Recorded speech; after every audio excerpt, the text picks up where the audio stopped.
జై శ్రీరామ్. శ్రీమాత్రే నమః. శ్రీ గురుభ్యో నమః. 2024 సంవత్సరం జూన్ మాసంలో 15వ తారీఖు నుంచి జూన్ నెల 29వ తారీఖు వరకు కూడా గోచారంలో ఒక విశేషాంశం ద్వాదశ రాశుల వాళ్ళకి చోటు చేసుకుంటుంది. ఆ విశేషాంశం ఏంటంటే బుధాదిత్య యోగం. బుధాదిత్య యోగం ద్వాదశ రాశుల వాళ్ళకి యాక్టివ్ కాబోతూ ఉంది గోచార గ్రహస్థితుల రీత్యా.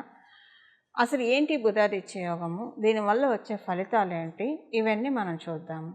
బుధాదిత్య యోగం ఎప్పుడైనా సరే రవి బుధులు కలిసి ఒక రాశిలో ఉంటే కనుక దాన్ని బుధాదిత్య యోగం అంటాము. ఈ బుధాదిత్య యోగము 12 రాశుల్లో కూడా రవి బుధులు కలిసే అవకాశం కలుస్తారు. ఎందుకంటే రవి బుధులు ఇద్దరు కూడా పక్క రాశుల్లోనే ఉంటారు, లేదంటే చాలా టైమ్స్ వాళ్ళిద్దరు కలిసి ఒక రాశిలోనే సంచారం చేస్తూ ఉంటారు.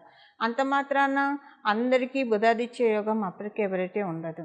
మీరు పుట్టినప్పుడు మీ జన్మ జాతకంలో కనుక రవి బుధులు ఇద్దరు మిథున రాశిలో ఉన్న, కన్యా రాశిలో ఉన్న, అలాగే సింహరాశిలో ఉన్న, మేషరాశిలో ఉన్నా కూడా బుధాదిత్య యోగం వర్తిస్తుంది. ఈ రాశుల్లో కనుక రవి బుధులు మీరు పుట్టినప్పుడు ఉంటే కనుక మీ జన్మ జాతకంలో మీకు బుధాదిత్య యోగం వర్తిస్తుంది. ఇప్పుడు అందరికీ అలా పుట్టాలని ఉండదు కదా. అప్పుడు గోచారంలో వచ్చినది డెఫినెట్గా మనం ఒడిసి పట్టుకోవడానికి అవకాశం ఉంటుంది. అలా ఒడిసి పట్టుకోవడానికి ఏం పరిహారం చేస్తే మీ జన్మ జాతకంలో లేకపోయినా మీరు యాక్టివేట్ చేసుకోవచ్చు. ఇప్పుడు గోచారాల్లో ఇస్తుంది కాబట్టి మీరు యాక్టివేట్ చేసినా చేసుకోకపోయినా ఫలితం మీకు ఉంటుంది.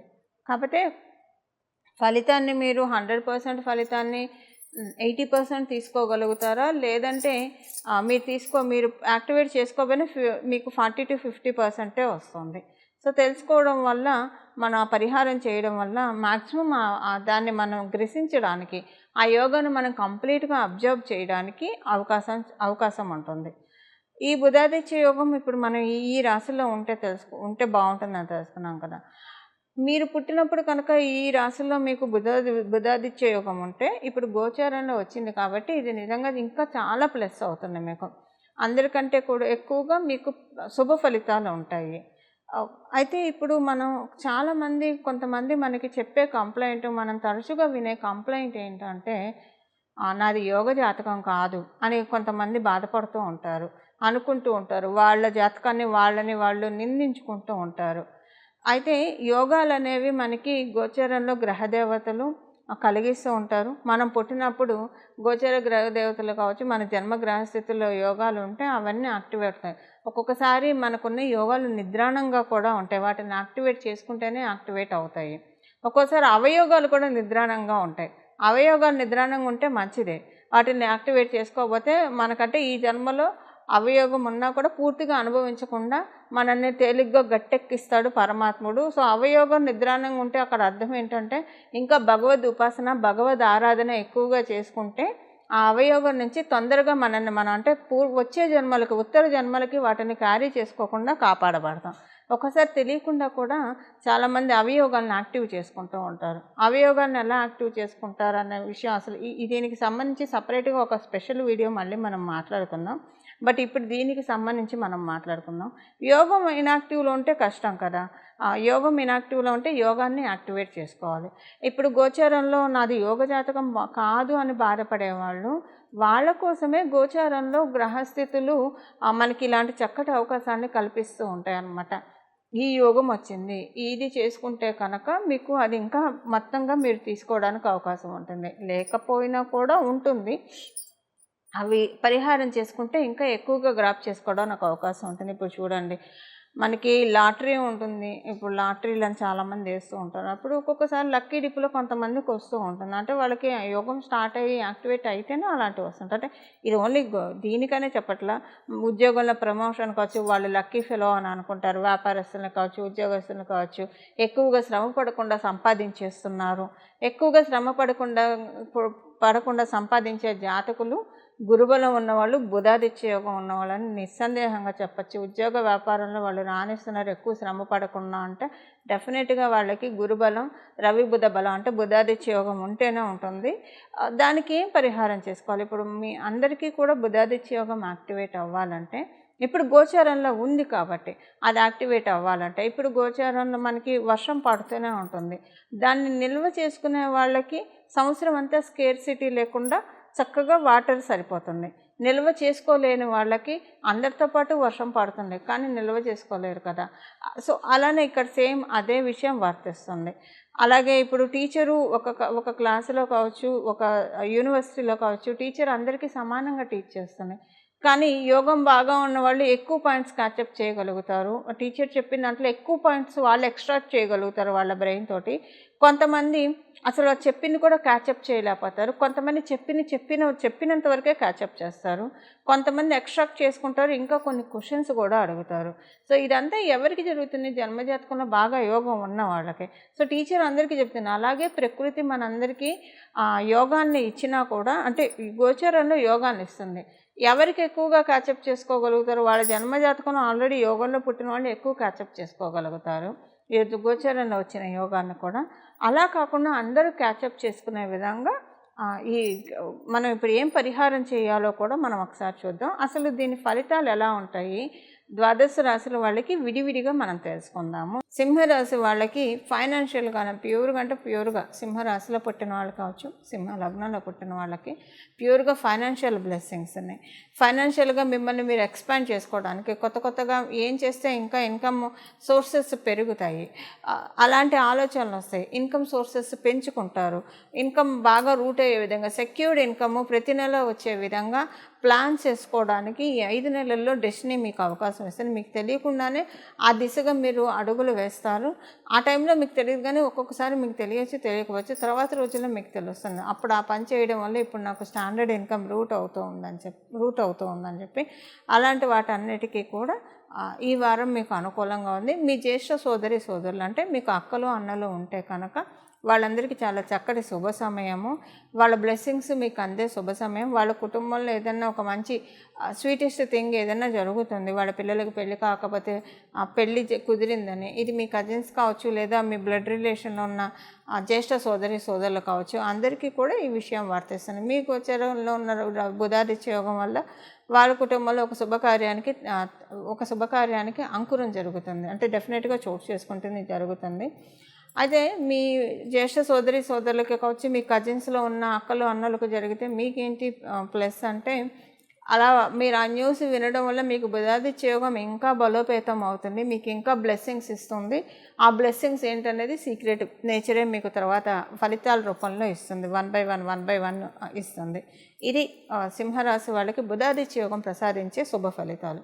బుధాదిత్య యోగం మీరు యాక్టివేట్ చేసుకుంటే గోచారంలో ఉన్నది ఎలా మీకు ఫలితాన్ని ఇస్తుంది. ఇప్పుడు మనకి జరగబోయే ఈ బుధాదిత్య యోగము జూన్ నెల 15వ తారీఖు నుంచి 29వ తారీఖు వరకు బుధాదిత్య యోగం ద్వాదశ రాశుల వాళ్ళందరికీ ఉంది. ఈ ఉన్న బుధాదిత్య యోగము ఈ ఫలితాలు ఈ రాబోయే 5-6 నెలల్లోపు మీరు తీసుకోవడానికి, గ్రాప్ చేసుకోవడానికి చాలా చక్కగా ఉంటుంది. ఇప్పుడు మనం పరిహారం చూద్దాం. పరిహారము ఎప్పుడైనా రవి బుధులు ఇప్పుడు మిథున రాశిలో కలుస్తూ ఉన్నారు కాబట్టి చక్కగా శ్రీరామచంద్రమూర్తిని ఆరాధించడం చాలా చక్కటి పరిహారము.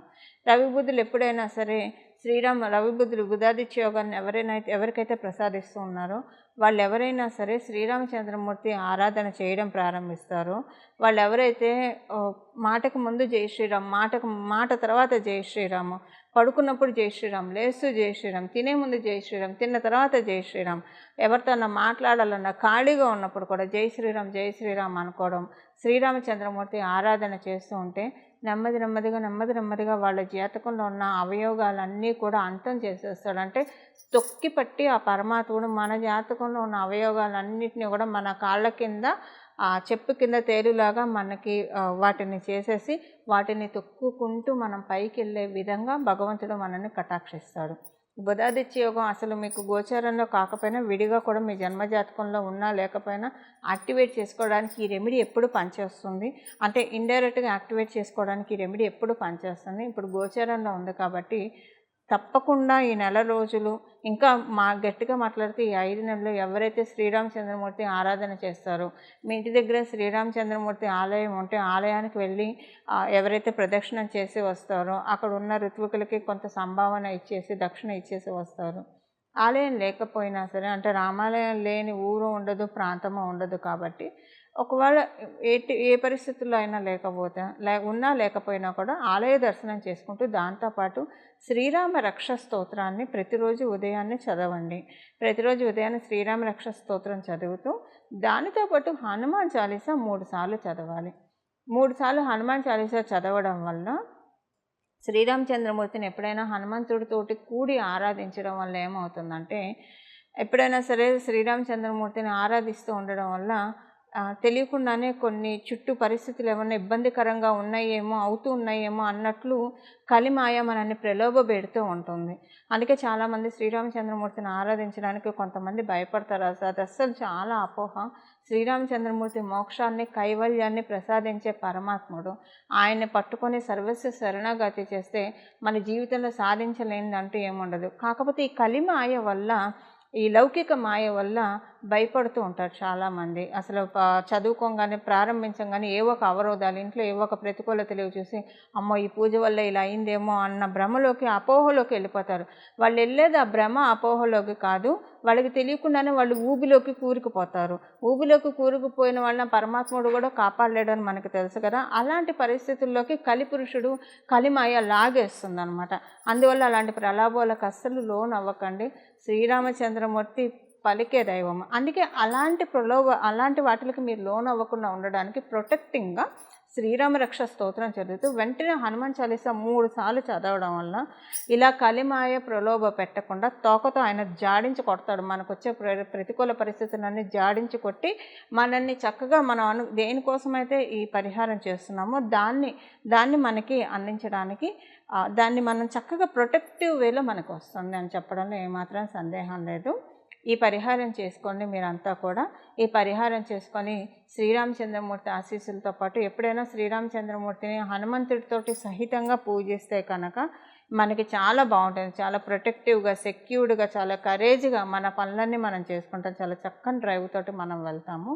ఈ పరిహారం చేసుకొని బుధాదిత్య యోగాన్ని మీరందరూ కూడా యాక్టివేట్ చేసుకోవాలని, తద్వారా వచ్చే శుభ ఫలితాలని మీరందరూ అందుకోవాలని చెప్పి నేను కూడా మనస్ఫూర్తిగా శ్రీరామచంద్రమూర్తిని అలాగే హనుమంతుడిని ప్రార్థిస్తున్నా. దాంతోపాటు ఒక చిన్న మంత్రం కూడా మీరు ఈ 5 నెలలు స్మరించడానికి ప్రయత్నించండి. రక్షాస్తోత్రం, శ్రీరామ రక్షాస్తోత్రం, హనుమాన్ చాలీసాతో పాటు మీరు ఏం చేస్తూ ఉన్నా సరే, ఏ పని చేస్తున్నా ఈ నామాన్ని కూడా జపించుకోండి. ఈ 5 నెలలు విడవకుండా ఈ నామాన్ని భక్తి శ్రద్ధలతో జపించండి.